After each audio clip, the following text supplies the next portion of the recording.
Skip it up and that up. So no, before you get your nipples all up in a bunch, I'm not going back to the old format. New World Interactive was cool enough to send me a review copy of Insurgency, so I wanted to show off some gameplay footage of that.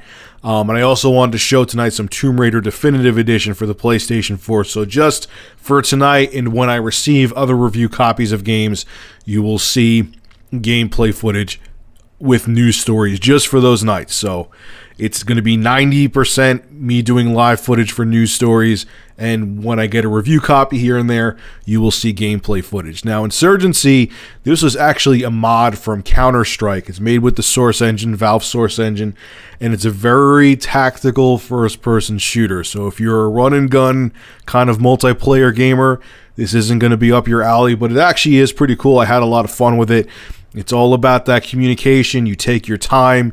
You're as delicate as a flower. You're not going to have recovering health or regenerating health. So, just keep in mind when you get this, it's not Call of Duty. It's not the team deathmatch mode in Battlefield 4. It's a very tactical. You have to have good communication, and you got to really think about every move you make in this, because one wrong move and you're dead. So just keep that in mind. So Steve Ballmer has a full erection, and he's not afraid to run into a wall with it. So there is an email ad going around from Microsoft that if you bring your PS3, that's the key word here, to a Microsoft store, you will get $100 off for the trade-in. Obviously, if you trade in your PS3, you'll get $100 towards the purchase of an Xbox One. So it only costs you $399 if you trade in your PS3 at a Microsoft store. So look, a couple things here. First off, yeah, okay, I get it. You're trying to steer people away from your competition. So if someone has a PS3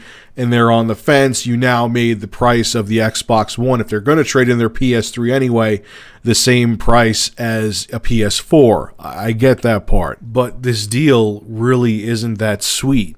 Best Buy, right when I think the PS4 and Xbox One were released, they had the same deal for both consoles. So if you wanted to trade in an Xbox 360, you could get a trade-in for $100. Same with the PS3.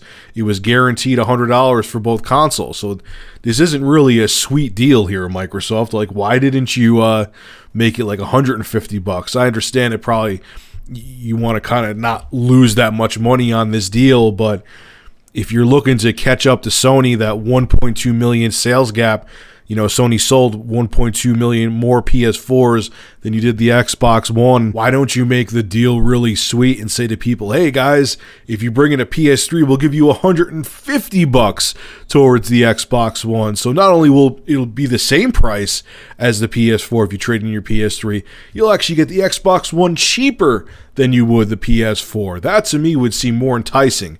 And we sure as shit know that Microsoft has the money to lose. I'm not saying do that deal forever, but do it for like a couple months and get the install base, get people to actually get the Xbox Ones in their home. I think that extra $50 for the PS3 would definitely sweeten the deal.